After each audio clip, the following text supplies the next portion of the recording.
tu sais, les tampons sur sa valise. Et sur sa valise, vous savez qu'il y a des cols sur sa valise. Alors qu'est-ce qu'on a comme sandwich? On a fait un croque McTune. Vous savez comment est-ce qu'on le fait en cuisine, celui-là, le croque McTune? Non, vous savez pas, hein? Bon, alors qu'est-ce qu'on a encore? Un Royal? Un Royal de Luxembourg.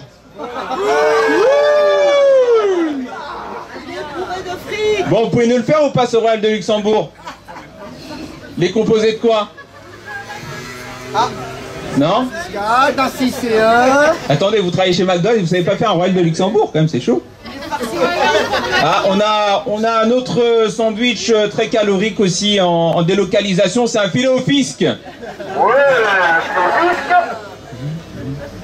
Vous pouvez nous le faire ou pas, celui-là? Non, bah vous voyez, en fait, tous les sandwichs que vous faites,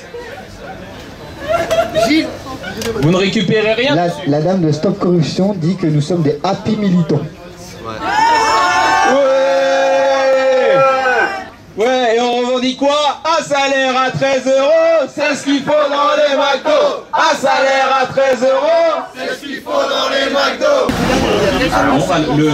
Le responsable, c'est Ronald, il est dehors. Le responsable, c'est Ronald, il est dehors. C'est lui qui délocalise les profits. Il y a la liste des villes où il y a des actions similaires à la nôtre qui tombent. Donc on a Marseille, on a Toulouse,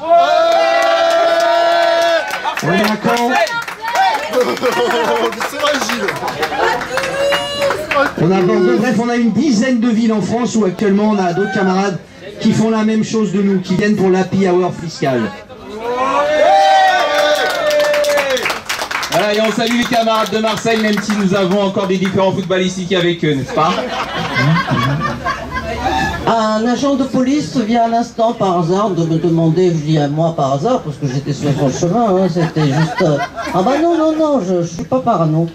J'étais sur son chemin, il m'a demandé ce qu'on attendait, j'ai répondu qu'on attendait M. Parmentier. Je pense que vous n'êtes pas hein, voilà, et qu'une fois qu'il serait là, on discuterait avec lui, après on partira tranquillement et gentiment. Il y a une femme enceinte qui voudra un verre d'eau. Hein? Et après on aura des verres d'eau?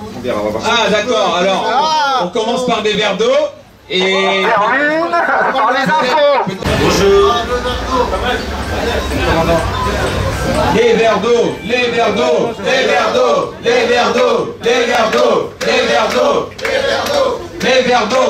Assez de ces entreprises qui fraudent le fisc français pour ne pas nous payer. On a assez de ces entreprises qui fraudent le fisc français pour ne pas nous payer. McDo, Estro, salaire à 13 €, et frites par frites, nuggets par nuggets, nous reprendrons le fric de McDonald's.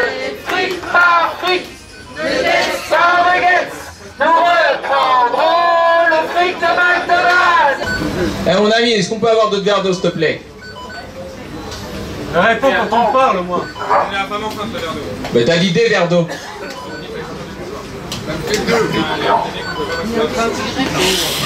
Non mais concrètement ça répond pas à notre question.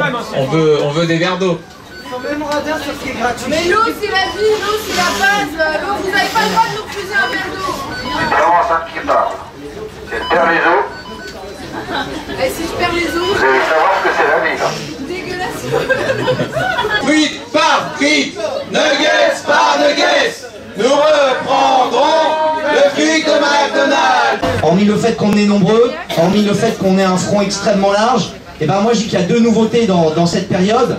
La première, c'est qu'à l'indignité sociale de McDonald's vient s'ajouter l'indignité fiscale, avec tout ce qui a déjà été exposé par les camarades, avec le pognon qui rentre, et on sait où il part, et les salariés, ils ont droit à la portion congrue. Et la deuxième chose surtout, et c'est le plus important à mes yeux, c'est que maintenant on se bat pour. On se bat pour quoi? On se bat pour un salaire horaire minimum de 13 €. De 13 €. Et ça, on sait très bien d'où ça vient. Ça vient d'où? Ça vient du mouvement qui est parti des États-Unis. Et bien là-bas, les camarades, à force de ténacité, à force de lutte, ils ont réussi à obtenir des choses. qui se battent pour l'intérêt général. Parce que quand on arrive à augmenter les salaires chez McDo, c'est tous les bas salaires qu'ensuite on peut augmenter. Et ils suivent nécessairement. C'est pour ça que cette lutte, elle dépasse les frontières de McDo. Ce que je voulais aussi dire, c'est que ce qui se passe aujourd'hui chez McDo, c'est pas isolé. Rien que ce mois-ci, écoutez bien tout ce qui s'est passé, et la liste serait très longue, mais je vais aller à l'essentiel. Il y a eu des grèves pour les salaires dans les wagons-lits. 6 jours de grève. Ils ont réussi à gagner des augmentations de salaire. Il y a eu des grèves, tenez-vous bien, chez Vuitton, le maroquinier de luxe. Vous savez, pas loin aux Champs-Élysées, propriété de LVMH, etc. Ils ont gagné. Il y a aussi d'autres grèves qui sont en cours. Vous avez dû entendre parler des licenciements qui se préparent chez Vélib. Ils étaient en grève hier. Ils demandent des comptes à la mairie de Paris. Il y a une grève qui se prépare vendredi chez Vivarté, la Halo Chaussures, la Halo Vêtements. Il y a des gens aussi qui se battent pour un meilleur statut, pour l'amélioration de leur statut. Par exemple, il y a le centre Georges Pompidou, ça fait 10 jours qu'ils sont en grève, ça fait 10 jours qu'il est fermé.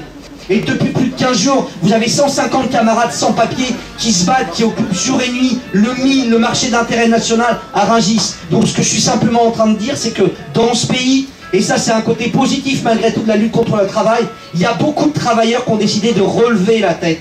Et ce qui est encore plus formidable, c'est que l'approche des élections, de ce qu'il faut quand même appeler comme un cirque électoral, et ben là, il n'a pas éteint cet élan-là, il n'a pas mis en été noir les revendications. Et c'est pour ça que c'est d'autant plus important. Je terminerai en disant que nous Sud Commerce, mais aussi avec d'autres syndicats de base, la CGT par exemple, la CGT Goodyear, Infocom CGT, la CGT Mine Énergie Paris, des camarades de Sudpost dans les Hauts-Seine, Sudrail, Sud Éducation, on a décidé, compte tenu de ce contexte, de prendre nos responsabilités. Et donc, on est actuellement en train de préparer, et on vous invite à nous rejoindre, en particulier les camarades de la CGT McDo, comme ils sont très revendicatifs, tout comme nous. On prépare un événement inédit qui s'appelle le premier tour social. Parce que le constat qu'on fait, c'est qu'on voit qu'il y a toutes ces grèves, il y a toutes ces luttes, on peut obtenir des avancées partielles, on peut les bloquer, on peut les forcer à reculer, mais c'est pas suffisant. Donc nous, ce qu'on invite, c'est tous agir en même temps, au même endroit et au même moment. Et donc c'est pour ça que le premier tour social, c'est tout bête, c'est la veille du premier tour des élections présidentielles. Ça se passe samedi 22 avril à partir de 14 h à République, parce qu'évidemment le choix de cette place il n'est pas anodin, il s'est passé beaucoup de choses, Nuit debout, il continue à nouveau à se passer un peu de choses, etc. et tout. Pour tous être là, pour tous préparer les prochaines séances, pour apprendre à s'entraider, pour apprendre à se coordonner. Donc on vous donne rendez-vous samedi 22 avril à 14 h à République pour le premier tour social. Merci.